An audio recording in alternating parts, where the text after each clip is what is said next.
I gotta say, it's been pretty kind of an awesome Pride Month so far, hasn't it? And it just seems to get better and better each time we reconvene, so why not keep talking about it? Especially when the forces of prudence and decency are routing the enemy on all fronts, dismantling the sex pervert industrial complex brick by insipid brick, and consigning it to the dustbin of history's discredited tyrannies, where it so richly deserves to reside for all time and eternity.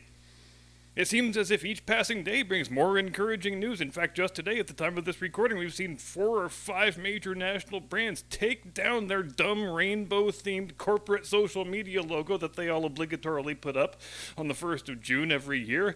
And they never had to worry about widespread public backlash, at least not until now. Because hell, when you can make people on the left totally forget about their own stated principles just by rainbowizing your dumb corporate logo, I guess you kind of have to do it if people are going to be that damned gullible and unprincipled, right?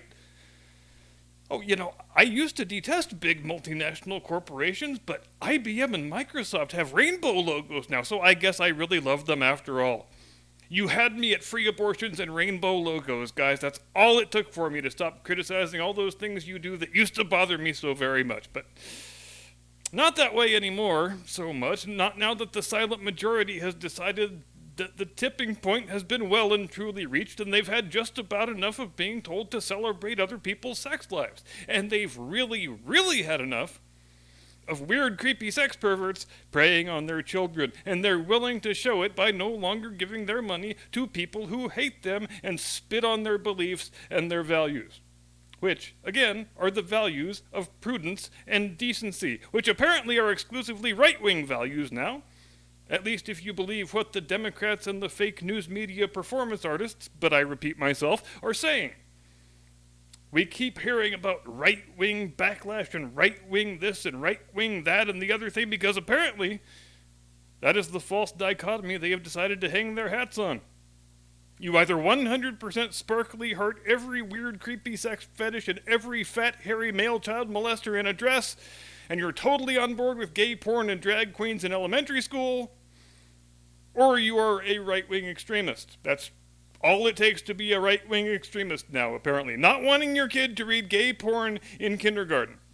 Not being okay with high school teachers giving symposiums on how to please your booty hole. That is all right-wing extremism now. Oh, you didn't hear about that one? I'll give you one guess what state that happened in. With all of the 50 states to choose from, which would be the most likely locale for a high school teacher giving a class on pleasing your booty hole? Why, yes, it is California. Excellent guess. In fact, it's not even 150 miles north of here as the crow flies. And if you think I'm going to play the video or the audio, that's not going to happen. And frankly, if you haven't seen this or heard it, I would advise you to just take my word for it, frankly, because if you do see it or hear it, it's going to live inside your brain forever. Now, I know a couple people whose daughters are starting high school in the fall, and I've tried to make sure they understand that if they persist in going the public school route, they have 4 years of stuff like this to look forward to. And if you leave your kids' education in the hands of the California public schools, you're going to be left with a high school graduate who can't read or write or add or subtract or divide or multiply, who thinks American slavery is the only historical event of the last 10,000 years, who has been imparted 0 useful skills of which to speak, but who can tell you all about gay pride and systemic racism and how to buy a butt plug at CVS. Yes, that actually is in the video. In fact, the professional educator here talks at great length and very excitedly about how you only have to go as far as your corner drugstore to buy objects to stick up your bottom hole. She also seems very excited about prostate gland stimulation. Again, this is a public high school health and safety class, and they quite literally are teaching the kids anal sex 101. And I think the worst way we can react to such things is by assuming this is an isolated incident involving one uniquely sick pedophile teacher. Did I say pedophile? Yes. As a matter of fact, I did. Because if the best part of your day, if the thing that gives you joy and excitement and validation is encouraging minor children to bugger one another's bottom holes with foreign objects, yeah, I'm damn well going to call you a pedophile, and I will not feel one single moment of compunction about it either. But things like this don't happen in isolation. Sick pedophile teachers don't magically emerge out of the woodwork fully formed one day. This woman gave this presentation to this class because it never occurred to her that it wasn't a good and right and proper thing to do. Because this type of stuff is just what goes on now in California public high school health classes. They used to teach you about the birds and the bees. The worst it ever got back in my day was they might have you put a condom on a freaking cucumber. But now they are teaching straight up butt fucking to your 14-year-old child. That is where we are now. And of course, if you take exception to any of this, to the point of going to complain about it at the school board meeting, let's say, well, then you're a damned right-wing extremist, obviously, and Merrick Garland and Chris Wray won't hesitate to put your ass on a domestic terrorism watch list, pal. Only some kind of damn sicko would have a problem with their kid learning sodomy in health class. And this incident only became public knowledge because one of the kids happened to catch it on video. And that's the only reason that the teacher's been put on leave, too. Privately, do you think that school's administrators have any problem with giving how-to classes on sodomy in health class? Of course they don't. This teacher would not have given that presentation unless she knew the administrators were cool with it. There are presentations like that being given in every high school health class in the state of California today. She did it because stuff like this is considered perfectly normal and middle of the road among the people we used to call childhood educators, but who are now little more than sex coaches for the kiddies. These are people who view it as their professional duty to teach your kids that genital pleasure, or butthole pleasure as the case may be, is the only thing about their lives that will ever matter. That the highest form of moral virtue is to do things that make your private parts feel good. That is what passes for education here in the brave new world of 2023. Is it horrifying that pedophile pervert teachers like this exist and have access to minor children? Yes. Yes, it is. But it's a hell of a lot more horrifying to consider that this woman is the rule and not the exception.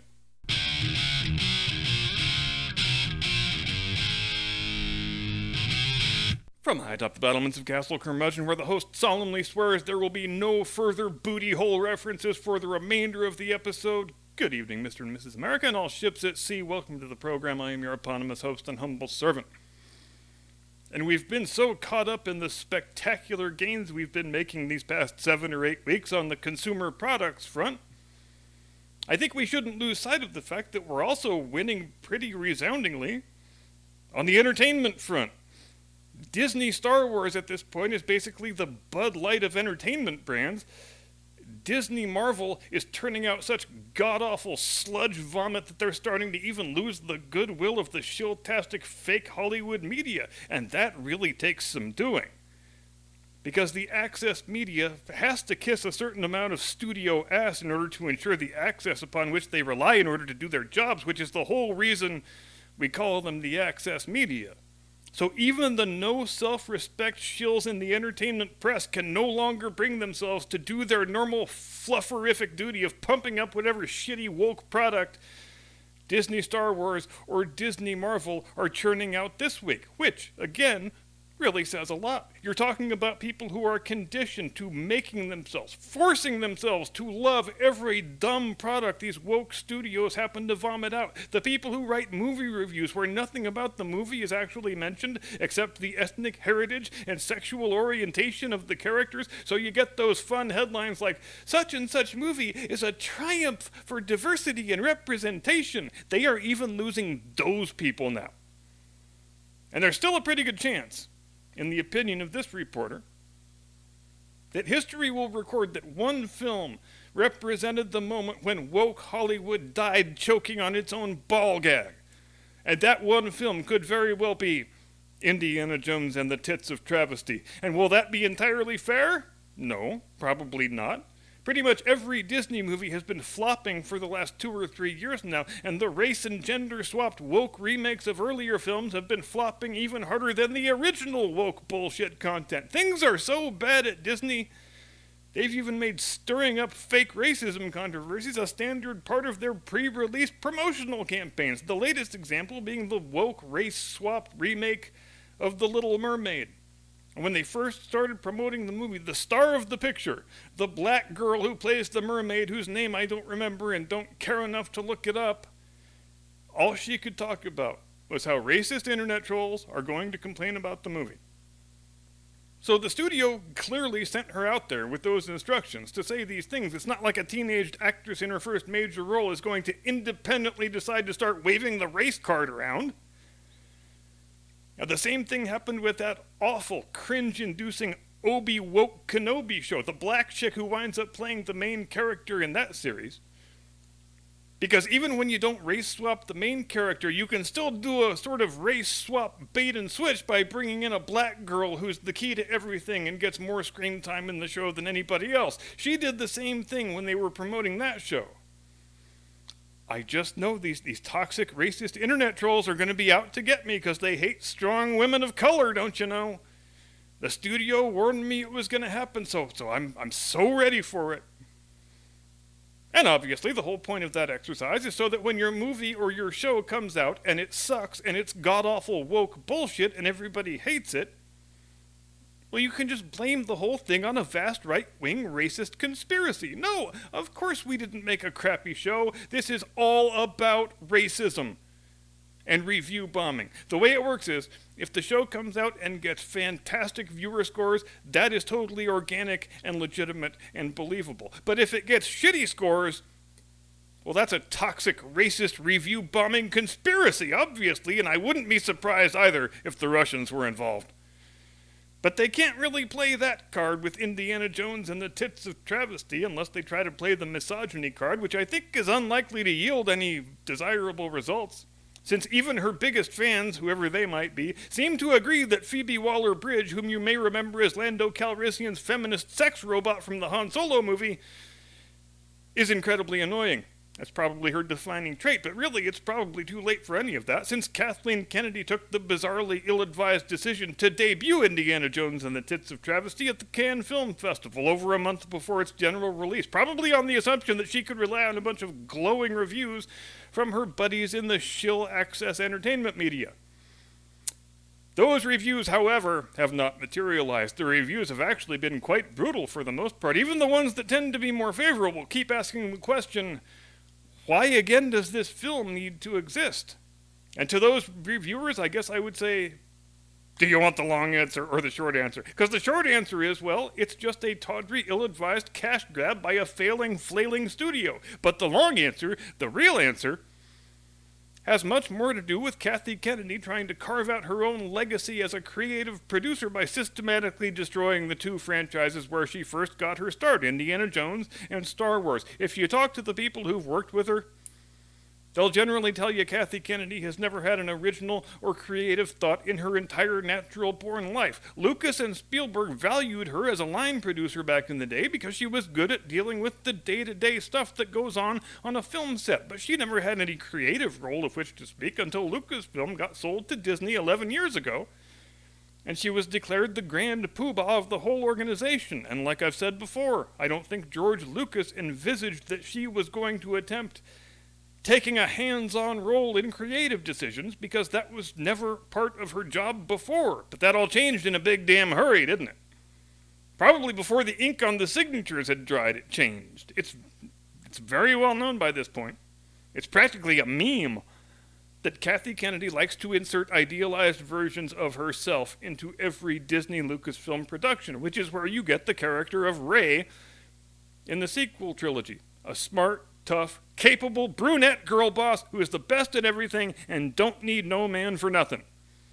Which is exactly the way Kathy Kennedy pictures herself, and you can go right down the line. Every Disney Lucasfilm production, Jyn Erso in Rogue One, Emilia Clarke's character in the Solo movie, and now Phoebe Waller-Bridge's character in Indiana Jones and the Tits of Travesty. The characters are all practically indistinguishable from one another, and they are all Kathy Kennedy self-inserts. When Kathy Kennedy talks about movies needing to have more representation, that means that she needs to see a whole hell of a lot more of herself on that screen. And it's an unenviable position in which to be putting the people who are writing and directing the film in question. And, you know, that's the number one constraint you're given by the head of the studio. All right, write the story however you want, direct the picture however you want, Just as long as there's a strong, powerful brunette girl boss character who's the key to everything, don't need no man, and looks like a prettier version of me. Welcome to Disney Lucasfilm. But wait, Cap, you ruggedly handsome slab of masculine virility, I hear you say. Are you suggesting that the entire decade-long systematic destruction of every formerly beloved Lucasfilm property has been down to Kathleen Kennedy stroking her own personal vanity to the exclusion of all else? Well, yes, that's exactly what I'm suggesting. And if the rumors are correct, Bob Iger is still trying to engineer an excuse for firing Kathy. As if ruining 2 multi-billion-dollar movie franchises isn't sufficient cause for getting yourself shit-canned. You need more of a pretext than that, Bob? Maybe I'm a hopelessly old-fashioned traditionalist, but I always sort of thought that sucking really bad at your job was sufficient cause on its own for being terminated. I guess I just need to educate myself on the workings of a super sophisticated woke 21st century workplace. But here's what the numbers say. This picture has had such a disastrous production, they've had to do so many rewrites and reshoots and delay the release so many times that Indiana Jones and the Tits of Travesty has to pull $800 million at the global box office in order to get out of the red and into the black. Not only is this the most expensive motion picture ever made in the history of the world, but it probably cost more than the number 2 and the number 3 put together. Say whatever you want about Jim Cameron, but at least when that dude makes history's most expensive movie, which he's done 3 or 4 times now, the picture is always a hit, and he always makes back the studio's money without all that much difficulty. Kathy Kennedy, on the other hand, well, let's just say if Indiana Jones and the Tits of Travesty actually winds up making that $800 million and pulling a profit, I pledge to hang a picture of naked Whoopi Goldberg on my bedroom ceiling and leave it there forever. How is that for a show of confidence, huh? But in closing, and not to belabor the point, but when we're routing the opposition on every front as we are currently doing, when our enemies are fleeing the field in such disarray that they're practically trampling themselves en masse, let's remember to enjoy it.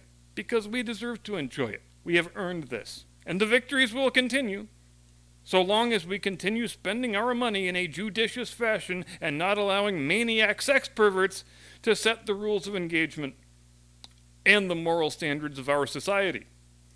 Thank you very much indeed for watching. Have a great day and a pleasant tomorrow. See you next time. Do not comply. Get off my lawn.